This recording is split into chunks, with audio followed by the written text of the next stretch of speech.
9 attitudes qui humilient un narcissique qui essaie de te contrôler. As-tu déjà eu la sensation d'être manipulé sans pourtant réussir à expliquer pourquoi? C'est comme si la personne trouvait toujours un moyen de te faire te sentir en tort, coupable, insignifiant, même quand c'est elle qui a tort. Et le pire, elle fait ça en souriant, avec des mots doux et des compliments empoisonnés. Oui, on parle bien des narcissiques. Ces maîtres de la manipulation émotionnelle. Ils ne crient pas mais te réduisent au silence. Ils ne t'emprisonnent pas mais te contrôlent. Et plus tu cèdes, plus ils prennent le pouvoir sur toi. La vérité, c'est que le narcissique ne supporte pas de perdre le contrôle. Il vit dans un monde où il doit être admiré, respecté et surtout craint. Mais il y a quelque chose qu'il déteste encore plus que l'indifférence, être confronté par quelqu'un qui a découvert leur jeu. Et quand ça arrive, quand tu apprends enfin à te protéger et que tu adoptes certaines attitudes, leur empire de manipulation commence à s'effondrer. Ces 9 attitudes que je vais te présenter aujourd'hui sont comme des coups directs dans l'ego d'un narcissique. Chacune d'entre elles lui enlève le pouvoir qu'il pensait avoir sur toi et lui fait goûter à sa propre faiblesse. Aujourd'hui, je vais te dire exactement quoi faire pour renverser la situation. Avant de commencer, assure-toi d'avoir cliqué sur le bouton « J'aime » si tu es une bonne personne qui déteste la méchanceté humaine. Si tu le souhaites, commente ceci. Celui qui fait le mal en récoltera les conséquences. Maintenant, je veux que tu sois très attentif à ce témoignage, car il va t'aider à mieux comprendre le sujet d'aujourd'hui. Camille était une jeune femme de 29 ans, diplômée en psychologie. Elle vivait à Toulouse et travaillait dans une clinique pour enfants. On la voyait toujours comme douce, calme et serviable, le genre de personne que tout le monde aime avoir autour de soi. Mais derrière ce visage serein, il y avait une douleur que personne ne voyait. Camille était en couple avec Kevin, un homme séduisant, drôle, charismatique. Du moins, c'était comme ça au début. Pendant les premiers mois, Kevin la faisait se sentir comme la femme la plus spéciale du monde. Il était attentionné, lui envoyait des messages tendres, faisait des surprises et lui répétait sans cesse que personne ne l'aimerait jamais comme lui. Mais une fois qu'il eut gagné sa confiance, tout changea, subtilement. Kevin commença à critiquer ses vêtements, sa façon de parler, ses amis, ses opinions. Il disait qu'elle était difficile à comprendre, qu'elle devait faire preuve de plus d'humilité et que personne ne la supporterait longtemps. Camille commença à douter d'elle-même. Elle évitait les conflits, s'excusait tout le temps, faisait tout pour lui plaire, mais ce n'était jamais suffisant. Kevin la contrôlait sans élever la voix. Il la manipulait avec des phrases douces, pleines de venin. Chaque fois qu'elle pensait à le quitter, il renversait la situation et jouait la victime. Un jour, après une séance avec une collègue thérapeute, Camille entendit une phrase qu'elle n'a jamais oubliée. « Tu es en train de gérer un narcissique émotionnel ». Elle commença à se renseigner sur le sujet, à noter les comportements, à comparer les témoignages, et elle vit que tout ce qu'elle vivait faisait partie d'un schéma d'abus psychologique. Elle décida de changer. Elle arrêta de se justifier à chaque pas, fit face aux provocations en silence, reprit peu à peu sa vie en main. À chaque acte de résistance, Kevin perdait son équilibre. Il ne savait pas comment gérer la perte de contrôle. Camille a souffert, mais elle s'est libérée. Aujourd'hui, elle utilise son expérience pour aider d'autres femmes à reconnaître les signes et à se protéger. Car la plus grande peur d'un narcissique, c'est de voir sa victime se réveiller. Numéro 1. Le silence qui désarme. Un narcissique se nourrit de ta réaction. Il veut te voir irrité, bouleversé, en train de te justifier de pleurer ou même de crier. Toute émotion forte que tu montres devient une munition pour son jeu. C'est pourquoi, quand tu réponds par le silence, un silence ferme, conscient, stratégique, tu brises le cycle. Et pour lui, c'est insupportable. Le silence montre que tu n'es plus disponible pour son jeu émotionnel, que tu ne tomberas plus dans le piège de la provocation. Il parle, manipule, déforme, et toi, tu te contentes de regarder, respirer et te taire. Cela le rend confus, en colère, inquiet, parce que dans ce contexte, le silence est une forme de pouvoir. Quand le narcissique comprend qu'il n'a plus le contrôle sur tes émotions, son ego s'effondre. Il perd le rôle de protagoniste et commence à se sentir petit, exactement ce qu'il redoute le plus. et cela l'humilie profondément. Alors, la prochaine fois qu'un narcissique tente de te contrôler avec des mots déguisés en préoccupation ou en conseil, réponds par ce silence qui tranche plus fort que n'importe quel argument. Parce que quelqu'un qui te manipule ne mérite aucune explication. Numéro 2, poser des limites fermes. Peu de choses énervent plus un narcissique que d'entendre le mot « non », dit avec fermeté, sans justification. Ils sont habitués à franchir toutes les limites, à envahir l'espace émotionnel des autres comme s'ils en avaient le droit. Et quand quelqu'un ose poser une barrière, leur château de contrôle commence à s'écrouler. Poser des limites, c'est dire « ici, tu ne passes plus ». C'est montrer que tu sais qui tu es, ce que tu acceptes, ce que tu mérites. Et le narcissique déteste ça, parce qu'une limite bien définie lui retire l'accès à ta vulnérabilité. Il ne peut plus jouer avec tes sentiments, ne peut plus mesurer sa puissance à travers ta douleur. Mais attention, en imposant des limites, il va essayer de te faire culpabiliser. Il dira que tu as changé, que tu es égoïste, que personne ne te supporte comme ça. Tout ça pour te faire reculer. Mais si tu restes ferme, il comprendra qu'il a perdu du pouvoir. Et cela le touche là où ça fait le plus mal, dans l'ego. Numéro 3. Ne pas tomber dans les pièges émotionnels. Le narcissique est un maître dans l'art de créer la confusion émotionnelle. Il te provoque, puis agit comme si de rien n'était. Il t'humilie, et la minute suivante, il te complimente. Il pleure, feint le remords, dit qu'il t'aime. Mais en réalité, tout cela fait partie d'une stratégie pour te garder prisonnier de son jeu. Ces pièges émotionnels sont faits pour te désorienter, te déstabiliser, affaiblir ta perception de la réalité. Quand tu commences à douter de toi, à marcher sur des œufs en permanence, à te sentir coupable sans savoir pourquoi, c'est le signe que tu es tombé dans le cycle de manipulation. Mais quand tu reconnais ce schéma et décides de ne pas réagir comme il l'attend, c'est une humiliation pour le narcissique. Il veut que tu pleures, que tu supplies, que tu prouves ta valeur. Et toi, tu ne lui donnes rien de tout cela. Tu gardes le contrôle. Tu ne rentres pas dans le drame. Tu ne te justifies pas.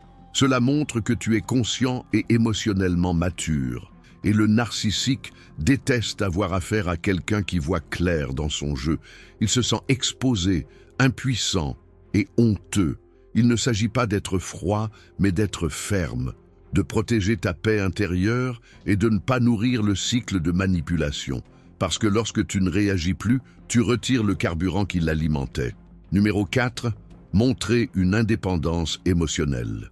L'un des plus grands coups portés à l'ego d'un narcissique, c'est de constater que tu ne dépends plus de son approbation pour te sentir bien. Il t'a habitué à chercher son avis avant de prendre des décisions, à mesurer tes paroles par peur de sa réaction, à rechercher constamment sa reconnaissance pour te sentir aimé ou suffisant. Et soudain, tu changes. Tu commences à te valoriser, à faire des choix par toi-même, à faire confiance à ton intuition. Tu apprends à t'aimer de manière authentique, et cela brise le lien toxique qu'il avait construit avec tant d'efforts. Le narcissique veut que tu dépendes de lui pour valider qui tu es. Et quand il voit que tu n'as plus besoin de lui, il se sent jetable, invisible, humilié. Cette indépendance émotionnelle montre qu'il n'est plus le centre de ta vie. Tu ne vis plus en fonction de ses envies, de ses opinions et de ses manipulations. Et cela le déséquilibre complètement, car il perd le contrôle de ton esprit, qui était toujours son arme principale. Maintenant, réfléchis avec moi.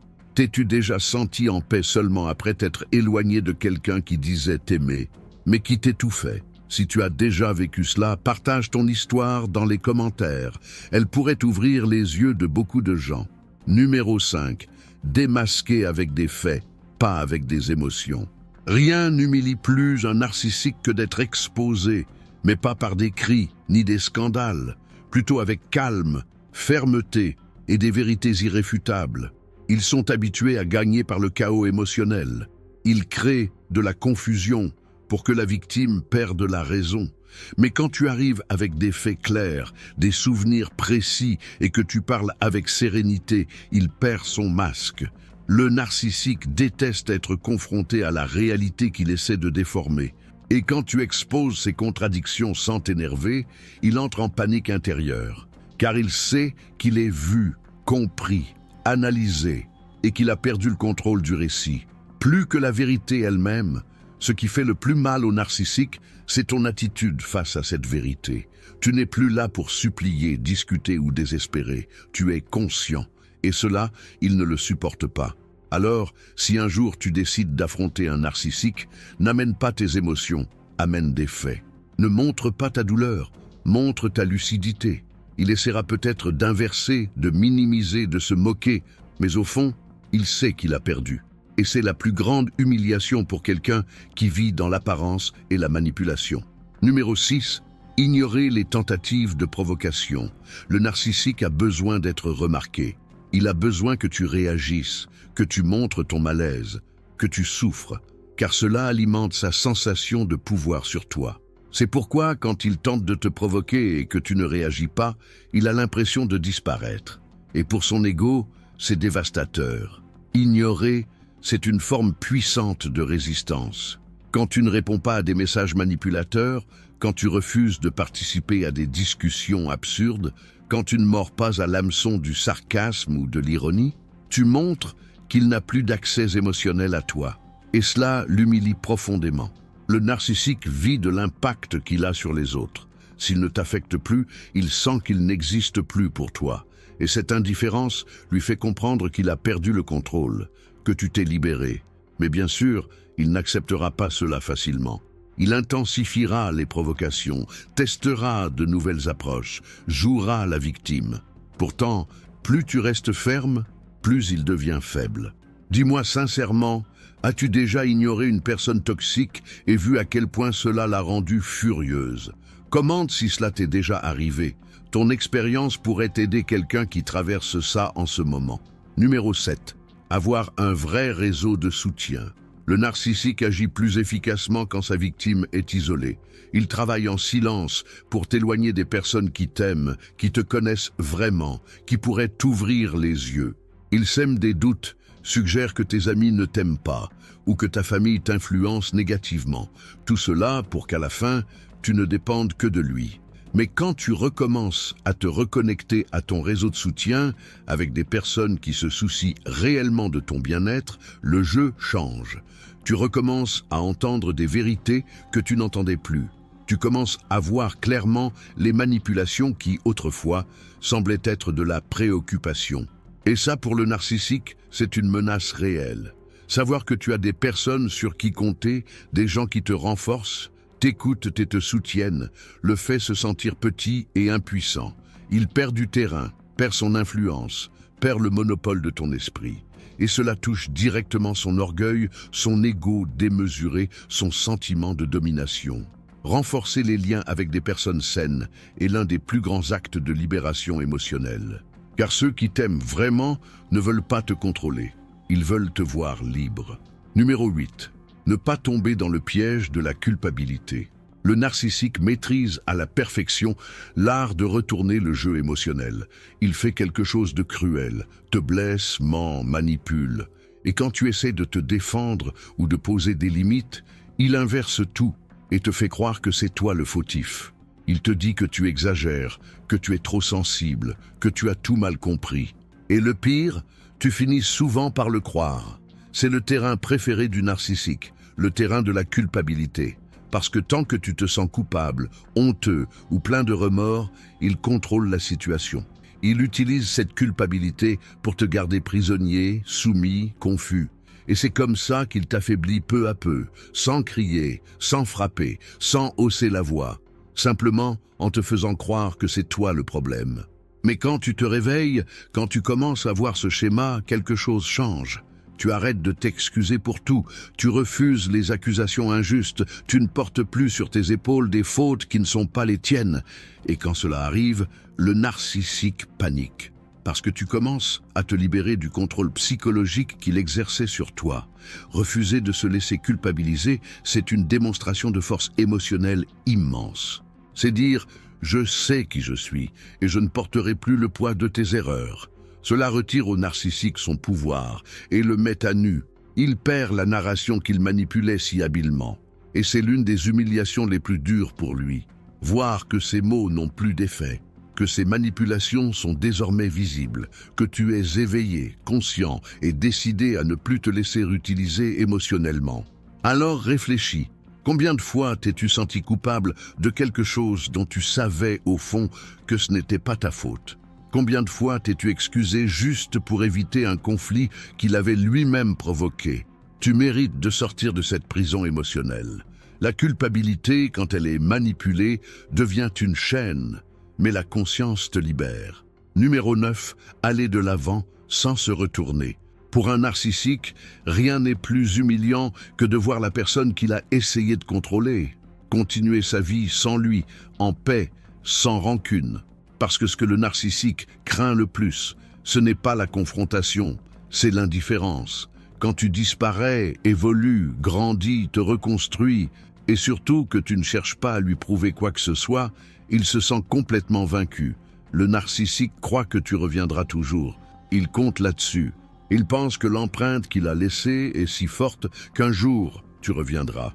Mais quand il voit que tu es passé à autre chose avec dignité, sans scandale, sans supplier, sans publier de messages indirects, cela brise son ego en deux. Si tu as déjà vécu sous le contrôle psychologique d'un narcissique, tu sais à quel point c'est oppressant. Il n'enchaîne pas avec des chaînes, mais avec des mots. Il ne crie pas, mais blesse avec subtilité. Et quand tu te réveilles enfin, et que tu comprends ce qui se cache derrière leurs actes, tout change. La douleur devient clarté, la peur devient force, et la dépendance devient liberté. Ces 9 attitudes que tu as découvertes ici ne sont pas seulement des moyens d'humilier un narcissique, ce sont surtout des outils pour retrouver ta dignité, pour te soigner, te renforcer et ne plus jamais tomber dans ce genre de piège. Parce que quand on apprend à se protéger, on change la fin de l'histoire. Et peut-être es-tu en train de vivre cela, ou tu connais quelqu'un qui le vit. Partage cette vidéo, parce que plus les gens se réveilleront, moins ces manipulateurs auront de pouvoir. Si tu es arrivé jusqu'à la fin, commente ceci. Que le Créateur nous protège de tout mal. N'oublie pas de t'abonner à la chaîne et de laisser un like. Et si tu veux entendre d'autres enseignements comme celui-ci, j'ai laissé ici à l'écran une vidéo que tu vas aimer. Clique et on se retrouve de l'autre côté. À très bientôt.